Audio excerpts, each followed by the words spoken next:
నమస్తే. ఈరోజు మన స్టూడియోలో ప్రముఖ ఆధ్యాత్మికవేత్త ఆస్ట్రోన్యూమరాలజిస్ట్ శ్రీమతి జయప్రద గారు ఉన్నారు. జూలై మాసంలో వృషభ రాశి వారికి ఏ విధంగా ఉండబోతుందో మేడం అడిగి తెలుసుకుందాం. నమస్కారం మేడం. నమస్తే అమ్మా, శ్రీమాత్రే నమః. మేడం, జూలై మాసం ఆషాఢ మాసం వృషభ రాశి వారి పరిస్థితి ఏంటి? ఉగాది రాశి ఫలాల్లో అందరూ కూడా వీళ్ళే ఈ సంవత్సరం టాప్ అని ప్రస్తావించడం జరిగింది.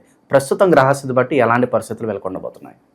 వృషభ రాశి వాళ్ళకి ఈ మాసం అంతా అనుకూలంగానే ఉందమ్మా, ప్రతికూలంగా ఏం లేదు. ఎందుకంటే వృషభ రాశిలోనే శుక్రుడు రాశాధిపతి రాశిలో ఉండడం వల్ల ఏంటంటే వృషభ రాశి లక్షణం జనరల్గా ఏంటంటే బాగా వీళ్ళు ప్రతి విషయాన్ని ఆస్వాదించడము, ఆనందించడము, ఆనందపడ్డము, నలుగురితో పంచుకోవడము, ఎప్పుడు ఆనందంగా గడపడము, ఆనందంలోనే ఉండడం అనుకునే లక్షణం అనమాట. అంటే కంఫర్ట్ జోన్ ఎప్పుడు మనం ఉండాలి, అందరితో హ్యాపీగా ఉండాలి, హ్యాపీ మూడ్స్తో ఉంటారు వీళ్ళు. ఎవరైనా సాడ్ మూడ్స్తో కానీ సాడ్గా మాట్లాడుతున్నారు వాళ్ళు అక్కడి నుంచి వెళ్ళిపోతుంటారు. ఏం చేస్తాం, మనకే బాధ అంటే వీళ్ళకి ఇంకా బాధ పెడతారు అని చెప్పేసి అని.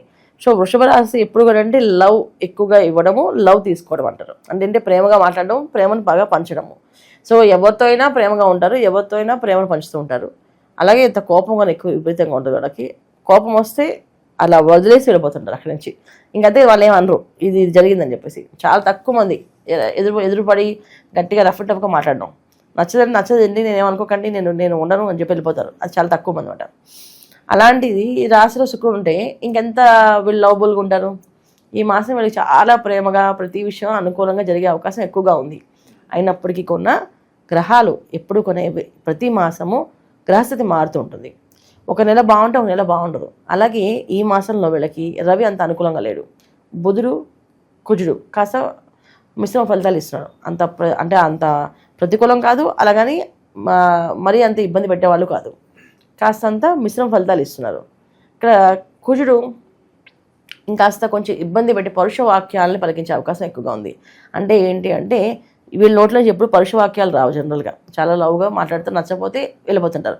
కానీ ఈసారి గట్టిగా మాటకు మాట సమాధానం చెప్పడం, మాట సూటిగా మాట్లాడడము, మొహం మీద మాట్లాడడము, ఈ లక్షణాలు ఎక్కువగా ఈ మాసంలో కుజుడు ఇక్కడ చతుర్థ స్థానంలో ఉండడం వల్ల కుటుంబంలో కాస్తంత కలహాలు, గొడవలు ఏర్పడే అవకాశం కనిపిస్తుంది. సో కుజుడు ఒక కారకత్వం. చతుర్థ స్థానంలో కుజకేతులు, కుజరాహువులు, తర్వాత కేతు ప్లస్ రాహు చూడడము, కుజుడు శని భగవాన్ చూడడం వల్ల కుటుంబంలో కాసంత ఒక రకమైన ఒక మిశ్రమ వాతావరణం. అంటే ఏంటంటే ఒక ప్రమాదమైన వాతావరణం, ఒక బంధుత్వాలు విడిపోయే అవకాశం కానీ, మాటలు చాలా పరుషంగా రావడం వల్ల కాస్త రిలేషన్స్ దెబ్బతినే అవకాశం కానీ ఉండే అవకాశాలు ఎక్కువగానే.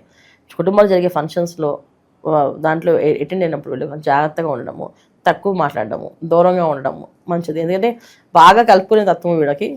అన్నీ కలిపేసుకుని అందరితో కలిసిపోయి అన్ని పనులు చేసేద్దాం అనుకుంటారు వీళ్ళు. అన్నిట్లో ముందు ఉంటారు పాపం. ఈ మాసం వీళ్ళు కొంచెం వెనకుంటే మంచిది. అలా ముందుకెళ్ళి మేము ఉన్నాం, నలుగురితో మేము చేసేస్తాం అని చేయకుండా వీళ్ళు సపరేట్గా కూర్చొని వాళ్ళు ఎంతవరకు వారికి అంతవరకు మాట్లాడితే చాలా మంచి అవకాశం ఉంది. లేకపోతే కాస్తంత ఇబ్బంది. కుజుడు దానికి కారకుడు. తర్వాత రవి ఒక రకంగా కారకుడు. పరుష వాక్యాలు రావడానికి ద్వితీయ స్థానంలో, తృతీయ స్థానంలో రవి కాస్తంత ఇబ్బంది పెట్టే అవకాశం కనిపిస్తుంది వాడికి. తృతీయ స్థానంలో ఎక్కువ ఇబ్బంది, తృతీయ స్థానం కంటే అందువల్ల కాస్త జాగ్రత్త ఉండాలి. సో బుధుడు తృతీయ స్థానంలో వీళ్ళకి యోగిస్తున్నాడు, బ్రహ్మాండంగా ఉంది, ఇబ్బంది లేదు. దానివల్ల ఏంటంటే కాస్త అపారమైన తెలివితేటలు వస్తాయి. చెయ్యలేను అని ఇప్పటిదాకా మా వల్ల కాదు అని భయపడే వాళ్ళకి ధైర్యం వస్తుంది, ధైర్యంగా పనులు చేస్తారు.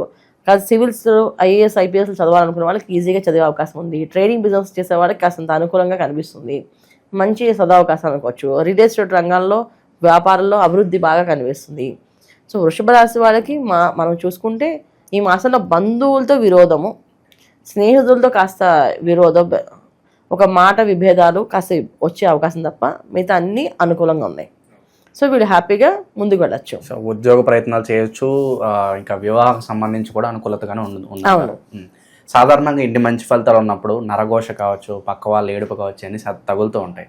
దీని నుంచి బయటపడడానికి అన్న పరిష్కారం ఉందా మేడం? ఎవరికి వాళ్ళకి ఇవాళ రోజున ఎవరికి లేదు జనఘోష అనేది ఖచ్చితంగా ఉంటుంది. అయితే ఏంటంటే మనం పరిహారం అనేది ఎప్పుడు ఎలా చేసుకోవాలి అంటే, వృషభ రాశి వాళ్ళు చేసుకోవాల్సిన పరిహారం ఏంటంటే, సెన్సిటివ్ పీపుల్ వీళ్ళు బాగా.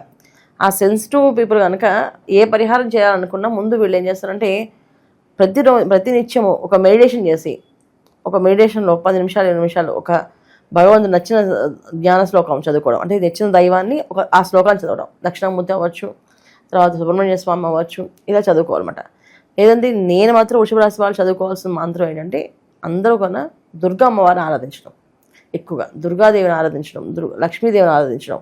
ప్రతి శుక్రవారము మంచిగా లక్ష్మీ అమ్మవారికి జాజి పూలతో పూజ చేయడం వ్యాపార అభివృద్ధి కోసం. ఉద్యోగ ప్రయత్నాలు చేసే వాళ్ళు ఉద్యోగాల్లో అవకాశాలు రావాలని, ఉద్యోగాల ప్రమోషన్ కావాల్సింది ప్రతి శుక్రవారం దుర్గమ్మవారికి రాహుకాలంలో దీపారాధన చేయడం.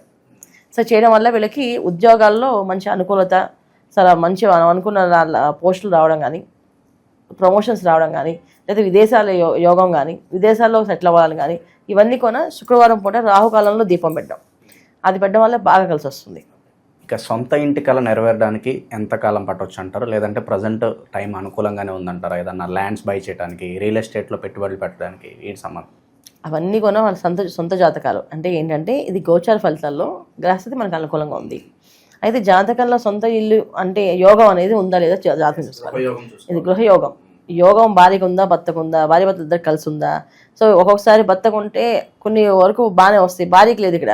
అందులో ఏంటంటే చూస్తుంటారు కానీ కొనలేకపోతారు, కనిపిస్తుంటే ఇల్లు కానీ నచ్చట్లేదు, భార్యకి నచ్చుండవు, ఇది నాకు నచ్చలేదు, అది నచ్చలేదు అనిపిస్తుంటుంది. ఇలా కాంప్రమైజ్ అయితే తీసుకోవాల్సి వస్తుంది కొన్ని ఇల్లు.